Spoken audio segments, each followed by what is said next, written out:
Hello everybody, welcome to the Redmen TV. My name is Dan Klopp. I'm delighted to say, as you can see, I'm joined by Liverpool goalkeeping coach John Achterberg. John, first and foremost, thanks for joining me, mate. How are you doing? I'm good, thank you. It's good to be here and see you all.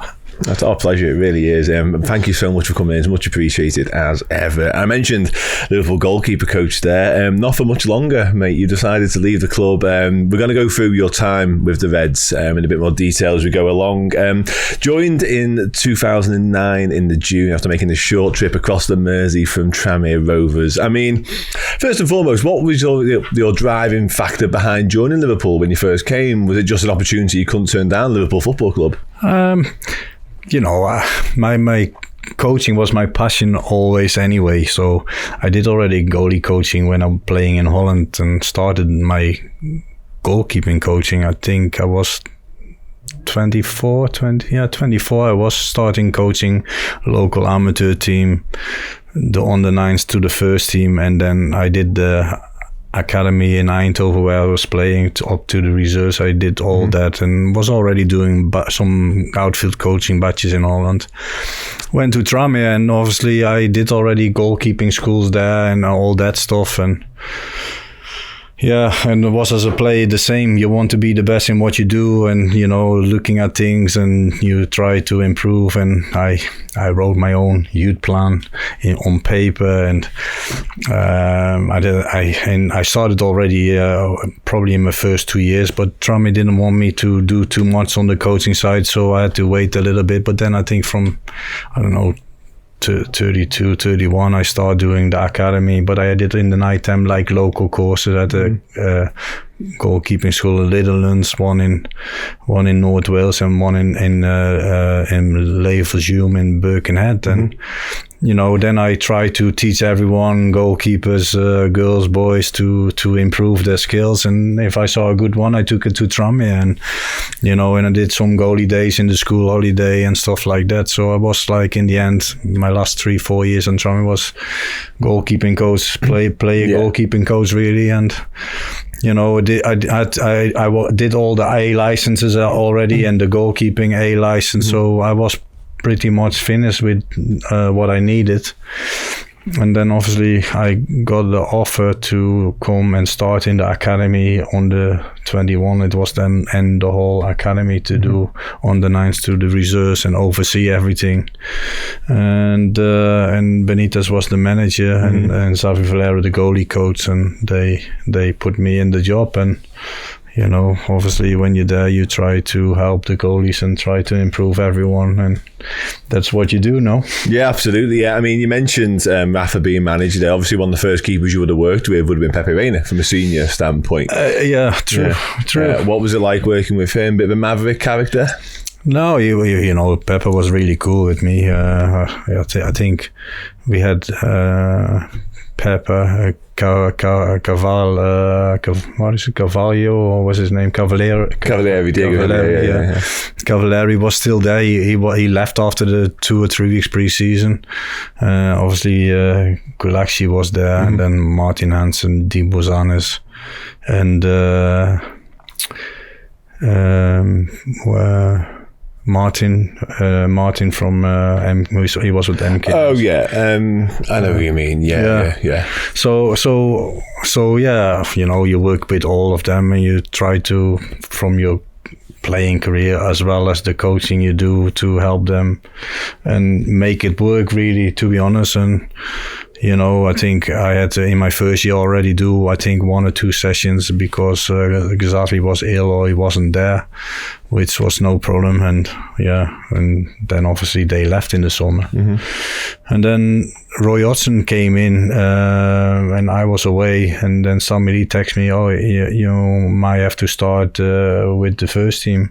So I said, okay, you want me to come back from holiday? Because I come back, if I can start, then no problem, I'll be there. So he said, no, it's no need. We start in 2 weeks, so you be there on the first day. I said, yeah, okay, cool. So went there. And the first thing Roy said, listen, I'm going to bring my goalie coach from Fulham, and then you can go back to the reserves. I said, no problem, I just do what I need to do and stuff. So I started working in the pre-season. but they couldn't finalize the deal with Fulham, so then I had to go to Austria on a training camp.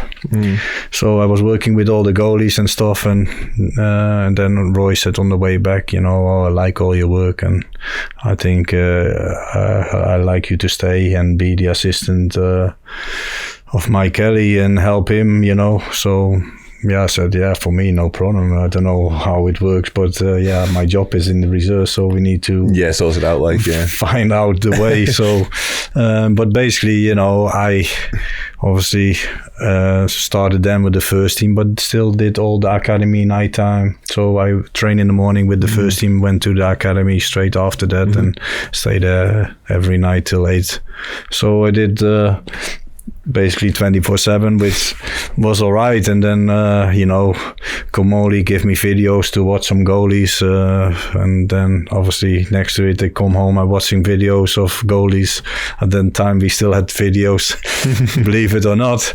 So I was starting to watch goalies on that, and then I learned from that, and I always thought if I need to be the best goalie coach I can be, I need to know every goalkeeper, so I know what is good and what is not good. So watching more and more goalies, and that's how it started, really. Yeah, absolutely. You mentioned obviously working under Roy Hodgson there. After Roy Hodgson came Liverpool legends Kenny Dalglish. Before we go on to the goalkeepers in particular and how it was working with them along the way, I want to ask you about working under someone like Kenny. Obviously Rafa Benitez came before him and Roy Hodgson for a little bit as well, but Kenny Dalglish, you must know when you're working under somebody like Dalglish, like this is Liverpool loyalty here. Yeah, I knew Kenny already because I always saw him in the academy, and he was really cool, always talking to me and stuff like that. So, and you respect every legend anyway, if he is in the job or not in the job. They did it, so I always be polite to them and respect what they did for the club, and that happened. Kenny come in, and it was a little bit how can you deal with Kenny? But he talk open like he does, and sometimes difficult to understand the Scotties, but I always say yes if it was okay. If he was smiling, say yes. Yeah. Of course. Mentioned keepers. You mentioned a few of them a moment ago. In the round, that was Brad Jones, Danny Ward, Adam Bogdan, obviously Simon Mignolet, Loris Karius came a little bit after that. I mean, decent keepers along the way. I wanted to ask you about the dynamic really between Mignolet and Karius when those two were at the club, because obviously both of them would have felt like, and you've been a goalkeeper, you've been both of them would have felt like they should have been, or they would have been desperate to be number one. What was it like to deal with that at the time? Just stay calm with it, but be honest with them. Say what you see, what you think. The same to the boss, how I saw it, and the boss in the end make decisions on that, because that's his job. And but I always said to any manager I work with, this is my opinion, and then obviously he is the boss, so he can decide if it's right and wrong. And sometimes he go with what I said, and sometimes he go with his own feeling, which is how it works. So I try to manage it in the right way. We bring Alex Manninger, so I used Alex Manninger sometimes as well as an experienced pro, and he understood like what is needed as well, because he's been and did it already. So I make it pretty much work in that way. And like you said, they both want to be number one, and if they were not happy, I have to find a way to stay calm and make sure they do the right things and stay calm. And that's part of your job as well, to create the team and have the team steady on that side. Yeah, no, absolutely. You've definitely done that, and we're going to come on to the goalkeepers union, the wall and stuff a little bit later. Just finally on the manager front then, before we come on to the main manager, of course, of your time at Liverpool, Brendan Rodgers. Almost there, Liverpool with Brendan Rodgers. Was that quite a fun time to be a part of Liverpool Football Club? It felt like from the outside, like scoring goals quite freely and obviously getting close to the Premier League and stuff like that. Yeah, we had some entertaining football players already. Kenny bring Suarez in now, and then they I think with Brennan coming, they bring Coutinho and Sturridge in. you know, they saw, and then you had Sterling, of course. They brought to the academy in Kenny's time. Really, I think that was so. You know, they were good and nice players. No, people come to watch and they can do something magic. You know, and yeah. Suarez was unbelievable, but Stutz did some unbelievable stuff as well. No, you see him in training as well, and you pay for this kind of players to watch. No, that's how it is. No, and that's why Liverpool is Liverpool, because they have always this kind of players, really. And you know, it was turning around now, because the club was taken over by the Fenway, and they tried to invest and make things better, and everything in the club changed from everything what they wanted to improve, and not paying like stupid money, but they slowly turned it around with things and buying small times. And obviously they bought Coutinho in as well, no, who was like, you know, what a player he was, no, and he was on fire as well. So, you know, we were so close to win it, and we probably should have win it. You know, Stevie obviously was in there as well, who still had the magic, if you like, and put the passes left, right and center, and he scored that season also unbelievable many important penalties to win the games and stuff. So it was really disappointed that we didn't win the league then, and we probably should have, I think, but we were not in defense perfect. I think that was in the end the downfall on that side, I guess. Yeah, I probably agree. Yeah, you mentioned there FSG came in, obviously looked to improve the club as a whole, not just in terms of transfers and players, but in your 15 years, the infrastructure at Liverpool have changed. The stadium, you joked earlier on about the stadium we've got here, but the move from Melwood to the Axel and stuff like that, like the club is in a completely different place right now. Yeah, they made it a lot better in every aspect. No, it grew crazy, you know, and it was really good to see close, you know, what they did and how they did it. And people always want more and better, but what they did, they put Liverpool back on the right track, if you like, and I think people need to respect that as well. And you know, if you're on the inside, you know, you see it, and even on the outside, it's always not easy, because every time you want to win, you win, but that is the mentality Liverpool always had anyway. So, and you know, hopefully they can keep doing that, but they had a good period over the last few years.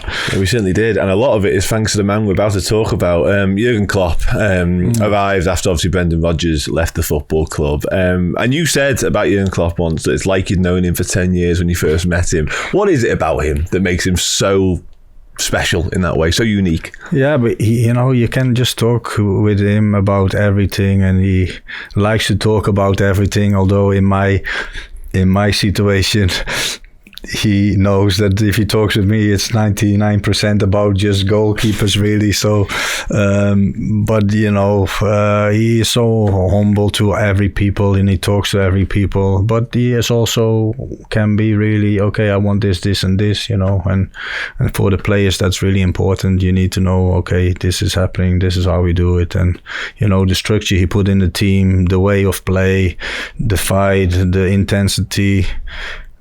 He changed the supporters in you know, staying till 99 minutes, you know, and got really supporting the team, and not when the ball goes to the goalie that you heard the tension from the ball goes back to the goalie and stuff. And obviously Ali had a part in that as well, but you know, he definitely changed the mentality of the supporters, and you know, the believers thing has been said and off, and but it's the truth really as well, you know. And I think we as Liverpool have to be happy and enjoyed all the moments we had with this man, because he bring the history back to life, if you like, and made us all dream, and that's the truth now. And you know, we had a great ride. Yeah, we most certainly did. Yeah, loved every second of it, to be honest. Early on in his time at Liverpool, you mentioned a moment ago how Brendan Rodgers took us close, and maybe we should have won the league that year, maybe we should. Klopp obviously took us to a League Cup final and a Europa League final in the first season. Was there, you obviously inside the club at the time, was there a sense amongst the players and amongst the staff that you were onto something special, and there was a genuine chance chance you could go to that next step? Yeah, we had some, Mo in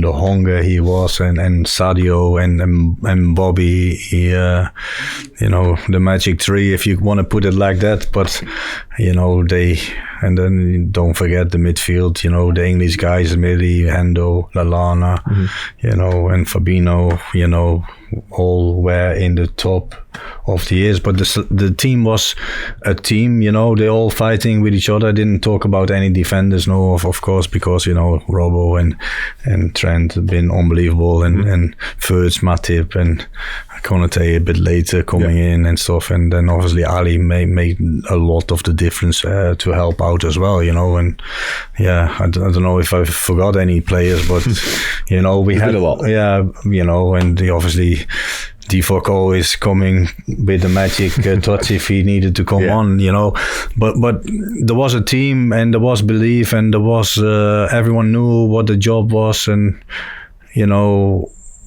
the boss changed that around as well. The mentality, there's no a starting 11, but he tried to change it to the right game. If they came back from injury, then he didn't throw them straight in back. If someone did well, he still used him. And like I said before, he always said, I cannot win the league with 11 players. He told them, we need everyone to win the league. But also he said, I can be your mate, but I cannot be your best mate, because I still have to play 11 players, which is right, and everyone had to buy in, and the English guys, they try to help in the dressing room to connect everything as well, and everyone facing the right way. And Millie's been obviously a big example with Hendo on that period as well, and definitely Lallana as well, with the energy they bring. And now you have Robbo still, who is really vocal. But you need these players, you need the English players with some good mentality, know the rules and the basics from English football to help the team and keep all the people coming in and bring the values to them, and learn how they need to play the game, really. Because all the foreigner players bring a lot of energy and magic as well, but they still need to get that fight and spirit as well, and they can give the fighting mentality a little bit more. Yeah, it's about finding that balance, that right mix of the blend of I 100% agree, to make that perfect squad. Absolutely. You mentioned there, John, how Alisson helped a little bit. I think that's an understatement. Tell us a little bit about finding Alisson. I know you previously have told this at Anfield. You asked Alexander Donny a little bit about Brazilian goalkeepers and who you should be looking at. I mean, tell us about getting him, I guess, at first, and then tell us about what were your first impressions when he walked through the door, and just how impressed were you? It was, obviously I was always looking for finding the best goalies. When they it was Comoli who gave me the first videotapes, and from that moment I was looking all over Europe, everywhere, to find them, watching under 17 international games, all the leagues, young goalies, under 21s, tournaments, everything, to try and, but I was mainly looking at leagues where they create goalkeepers, if you like, So because some countries obviously don't produce any goalies, so I don't. And if the scout said to me, have a look at this one, and it was in that country, I still watched it, but I didn't want to watch all the games there when I know there's hardly anyone come out of that. So I wanted to go on the safe side always, be effective with your time. So my first one I said to Comoli was actually Neuer, but then he was at Schalke. He said, you're not going to get him because he goes to Bayern. And the second one I told him was Handanovic. He was at Udinese, and I saw him also play for Slovenia against Ireland. And, I said to him, he can play for us for sure, because he's good at crosses, not bad with the feet, and good shortstop. And then I went into Milan, and then I had a few more like the Stegen and stuff like that. So, and obviously I ask people, if sometimes the scouts say about this one, have a look, and and I ask people, and that's what I did. I speak to Donny and ask him, anyone in Brazil. He said, have a look at Internacional, at this goalie Alisson. So watched him, really liked this game. So, and then I keep following it, and then I did it with others as well. You know, I was Neto. We had a few times. We went actually to speak about Neto a few times. We went to meet him, but then he already signed for Juventus. You know, to get him in to challenge with Simon. That didn't come off. But he wanted to come to us, but we could not speak to Juventus and change that around. So yeah, you know, and we actually met Ali, who is Ali's agent, Stefano. We met in Florence. Neto, he was at Fiorentina. So, and then he said, "Oh yeah, we have Ali." I said, "Yeah, no." I said, "I saw him already, and I like him, but the problem is, you know, he has no EU passport, so there's no chance to get him." Mm-hmm.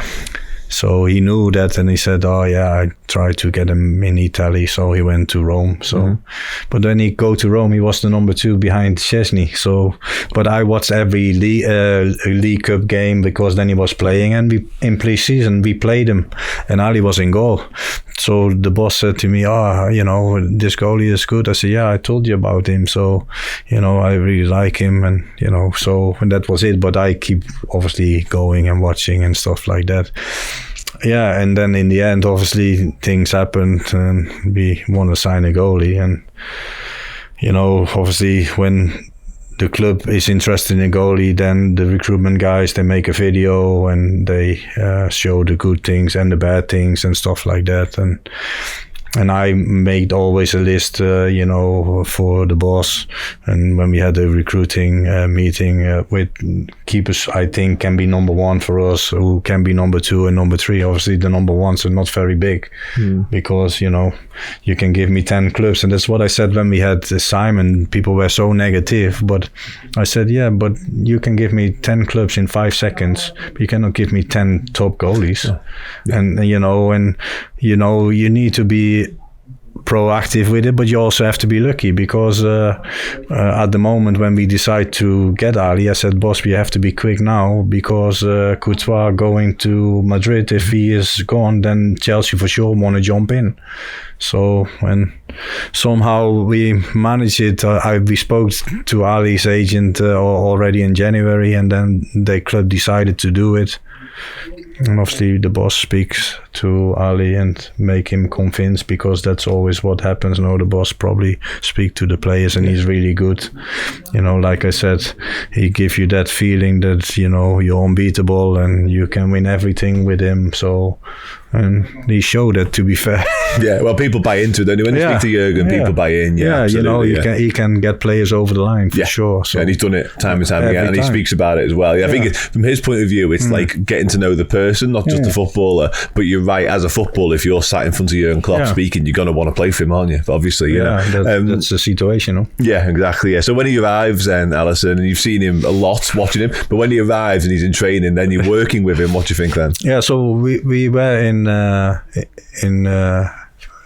how is it in France in the hotel, and he come for the first night. We were already starting. He had like Copa America, so he had 3 weeks off. So he come on the first day. We go to the training. So I make the session.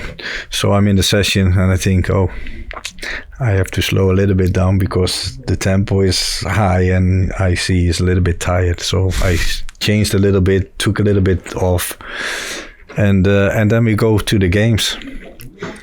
And I think it was 3 against 3. And Ali made some saves, and the boss, after the first unbelievable save he made, the boss looked at me and he started laughing in my face. And I said, yes. You see it straight away, no? Yeah, this is him. Yeah, straight away you see he can pull the magic save, and the rest is history, I think, no? No, absolutely, mate. Yeah, I mean, it's a silly question to ask, so forgive me. I'm not a goalkeeper, never been a goalkeeper. I've seen him pull off some amazing saves. We're going to speak about some in more detail later. Yeah. How good is he? Like, and is he the best you've ever seen up close and personal? Yeah, for me, yes. But, you know, if you work with him, it's not always fair to give that opinion. Because other people do, you know, and Courtois is good in what he does, Alisson is good what he does. Neuer was for a long period, I think, the number one in the world, and that was clear. And I think for Ali, that is at this moment in time the same, really. He's showing so much consistency, and it was really disrespectful, I think, that he was not last year in any top 10 of the Golden Glove Award or whatever. Yeah. The people who make that decision, they don't know goalkeepers, I think, and they didn't watch one game. It was, I think, a scandal, really. Right. And very disrespectful to one who is like that good. No. You know. I agree. You mentioned a couple of keepers there, and you said it there, he's the best in the world. I think you're right. Yeah. Jan or Black, would you have him in that conversation as well? He was put him as a goalie. He was available probably, and I said he cannot play for us. Okay. Because the way he is doesn't suit us. I think he's not good enough with the feet. He's a really good shot stopper on the goal line, and you know he cannot defend the space because. You know, obviously Atletico play with 11 before the ball, and it's different. And so, you know, that was my opinion on that side. And he is a really good goalkeeper, and he's probably up there with the best goalies around. But he's not Alisson. Yeah, and I always search for finding one like that. So well, you've done it. No, you've done it, John. But you know, there's a lot of people involved with that. You know, the recruitment guys, the boss, and the owners for sure, because they have to put the money out. If the owners say we cannot do it, then we don't have Alisson, and he will be somewhere else. So you have to give them massive credit too, for make that happen. Yeah. Absolutely, yeah. On a slightly different note now, from the keeper perspective, obviously at the minute we've got a lot of young goalkeepers and a lot of very impressive ones as well. Obviously Kevin Kelleher, we'll speak about in more detail as we go along, but Pitaluga come from Brazil, Jaros out on loan at the minute. I've watched quite a bit of Fabio Mosek as well in the academy. I quite like him. In terms of developing the youngsters, that must be something you really enjoy as well. Yeah, but that was always from the first day I was there. I did it. You know, I always had the best talented goalkeepers with me. And, you know, try to make them a career, you know. Actually, today, Ryan Fulton came to the academy. He's doing his B license, so he wanted to catch up with me and see me. And so he is still playing in Scotland. So, you know, at that time when we started, me and Mark, we talked about it. They wanted to release him. And I said, no, he's staying because he is quick and he's mobile in the goal. We will improve everything else. You know, if you stick with someone that has the qualities and the right frame to be a goalie, I'm convinced you make him a goalie. Obviously, if you keep the head, that's important to keep the head clear and they don't go off the rails. But if you get the right profile in your academy and you can work them 3 sessions a week just on goalkeeping improvement, and then next to it in the team training, making decisions and everything, they make a career. I cannot say all for the first team, but for sure in professional football, and that has always been my aim. So I always had, if there was 2 good ones, I took 2 good ones. You know, on the one stage we had Camille and Kelleher, so we had them 2 training with us. So I create space to get them. Kulaxi was with the first team. You know, I took Martin Hansen when I started straight to the first team from the reserves, and then I think after 1 year or 2 years he went to 2 years he went to start playing in Denmark, and he's been everywhere. And, you know, so that was always the plan, you know. And also that's why sometimes you want to find the young goalkeeper. Grabara, actually, the recruitment guy said to me, I think it was Kyle, he said to me, John, have a look at this one. And I don't know who found him, but I didn't see him before. But he was like playing Poland on the 16. I watched one game and I thought, I need to watch the rest. So I watched straight 3-4 games. I said, we need to get this guy. He will be all right. Yeah. He's doing it. He's Copenhagen now. He's been sold to Wolfsburg. Was he? So I watched him in the Champions League this year against Manchester United, actually. So, obviously, Golaski, Leipzig, very good career. You know what I mean? So you're right, they made good careers. Yeah, so, you know, find the right path for them, get them out on loan and making games. It changed a little bit when they changed the rule. Now they could go 1 month and come back, when now it has to be 6 months. So if they don't start well, then they could lose 6 months, and that is a little bit hard hard situation for them. But yeah, that's the plan, bring the younger ones up. And obviously now we have 3 or 4 training, because obviously Jack came to help me and assist, and then Tafarel come with Ali. So then we bring more goalies up to get more chance for them to speed up and improve. And obviously Brexit makes a lot of difference, because Brexit, then you cannot sign anyone from outside, so you have to be better in making the right decision in academy, get the right profile in, and then grow them through that. Yeah, absolutely. Yeah, you mentioned Claudio Tafarel, so I want to speak about him. Yeah. What's it been like working with a legendary goalkeeper like him? It's been good. He's an unbelievable guy, great character, helps the team a lot. He's good for all the people in the club. Cannot say anything bad about this man. Good fun. Yeah, he's a really good guy, a humble man. Good. And obviously Ali loved him from his whole life. He was his legend, and always promised to work with him, and we made it happen. And yeah, that's also a quality to make it happen as a goalkeeping team, and he helped his experience and help all the goalies as well to improve. So hopefully we can create some more in the near future. That is the plan, though. And for me, it's good to see how it went, and having Kelleher coming through from ourselves really to make a career like this.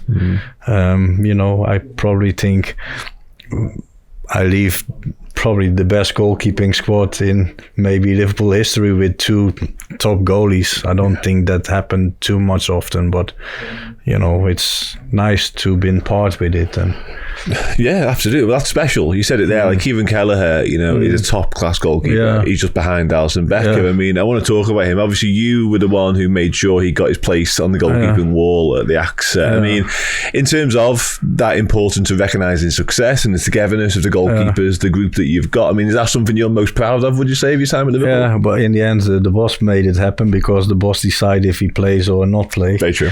I'm proud of it, but it's like Adrian done an unbelievable job as well. No, he come in as the number 2, and then obviously we had to change it because Kelleher was so good in training, and we thought he needs to make the next step. And so Adrian has been unbelievable in all the years as well, as a guy, and work, and always fit, and always help the goalies.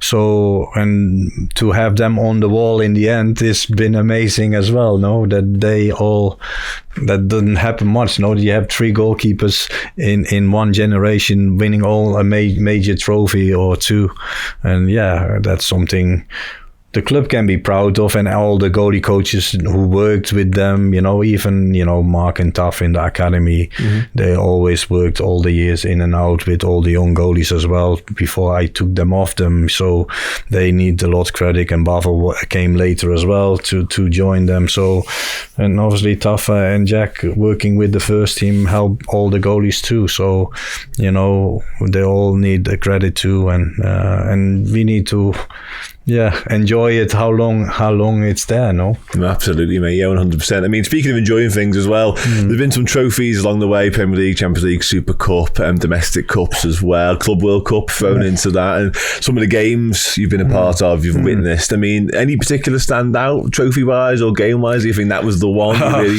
enjoyed most? The Champions League, they are one game off. So you have big pressure, to win, and losing is painful, and you want to win every final. We lost a few, and the boss always said, to everyone after, you learn from this because you know how to deal it for the next final. And he is right. In the end, we won finals and done well, and repeated it. And the Champions League final is good.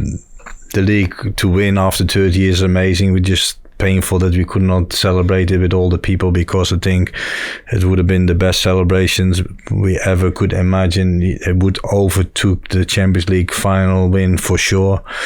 People were coming all over the world already and booked the hotels and everything. It would have been crazy, more than 1 million people for sure, because Liverpool is all over the world. Everyone wants us to win. And yeah, then obviously we did do it, but the celebration was good, but not nice enough for everyone. That's a shame. It still is a shame, yeah. It's a shame it won't happen now, unfortunately. In terms of the goalkeeper moments that stand out, I mean, I've got a few here. There's the Alisson Becker header, of course, we have to mention. There's that save against Napoli. There's Kelleher's penalty heroics. There's Adrian's penalty heroics as well. And there's Alisson's assists. Anything out of them particularly hang in your memory and go, that was a real special moment? They're all so important from all the goalies, if you like. The Ali goal was important because the save was important because we got winning the Champions League. Otherwise, we would have been having a coffee. and the one where he made the goal, if we don't win that game, we probably got deflated and we would have not made the Champions League. So they were massive, and you know, obviously Adrian making the penalty save to win us the UEFA Super Cup, and Kelleher obviously did he won. I think he was big responsible for winning the Chelsea last one with all the young kids in. That was an unbelievable win, you know, to win it like that against a full strength Chelsea. This kind of things, they are unbelievable moments, and yeah, it's great to enjoy that. And you know, if you win things like that, it also is a release of pressure, because I feel always pressure. We need to win. That's, if you work for Liverpool, you need to win. Any game you lose, it's not cool. So yeah, that feeling I have. So sometimes that's also where you have the celebrations, because you know, it's like a pressure release, really. Absolutely, yeah. But I've got to ask you a little bit more about the header, though. I'm sorry, I can't let the header go. Like, is it true you were the one that looked at your watch and went, like, up you go, Alisson? And having worked so closely with him, and we know what he was going through at the time as well, we don't need to address that too much, but in terms of pressure release and in terms of moments, albeit there was no one in the ground, which is a big shame, but what a moment. Yeah, it was give me still goosebumps, really. But it was, you know the situation. It was 1-1, of course, and we were pressing like crazy. And he put up 4 minutes, and it was 94 minutes, last corner. And I'm looking over, and I see Ali still there, and I shouted, "Ali!" And then I used a few swear words, "Get in the box!" And then obviously he run, and then obviously what happened. But I didn't know, because I apologized to the boss after that, because it's not me who should shout it, but it is just emotion, and then, you know, it was like, you know, the tough situation Ali had, you know, it was really emotional for both of us, really. And crazy that happened, and we said to each other, it was like, you know, his dad was there, to be honest. Absolutely, yeah. It was like it was written. I mean, really special. Yeah, really special. Just on your sort of 15 years at the football club then, I mean, it's a hard question, so forgive me, we're coming towards the end now. Have you got a particular memory, a favourite memory that stands out for about all of this time? No, I just have the good feeling when the boss came in that we were in for start winning things. And that was it? You just knew? Yeah, that was my feeling. Yeah. And I enjoy everything we won and stuff like that, and every game we win, you know, it's just, you want to win. If you work for Liverpool, you still want to win, and you know, it's a little bit a shame we didn't win more titles, and I think we should have had more titles won. But you know, we can only win them if we are 10 points clear, because otherwise there will be people who making decisions. So I mean, obviously coming to the end now of your time at Liverpool, unfortunately, hard decision to leave and to say, like, this is it now, because obviously you've been here 15 years of your life, you know, your family, your kids, it can't be easy. It wasn't, definitely not easy for everyone, the kids, but I tried to prepare them already when the boss announced the situation, you know, obviously knowing my contract was running out, you know, and obviously, you know, the club cannot make a decision, then you have to start preparing, really, because I cannot sit at home and or hope that I have a job, so I didn't want to leave it like that.